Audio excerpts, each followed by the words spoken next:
చల్లని మల్లెలతో ఊయల కట్టామాత చల్లగా శయనించు లాలి జోలాలి వేపతో విసిరి నీకు పూజలు చేసే వేళ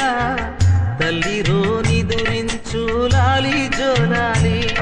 ఈ జగతి నేలే తల్లికి కన్న బిడ్డ నేనేగా కలల తేలిపోవమ్మా నన్ను కన్న తల్లి దేవి మహాదేవి ఏ సేవ చేయగలనే పాదం నీ పాదం సర్వదోషాలు తొలగించునే చల్లని మల్లెలతో ఊయల కట్టామాత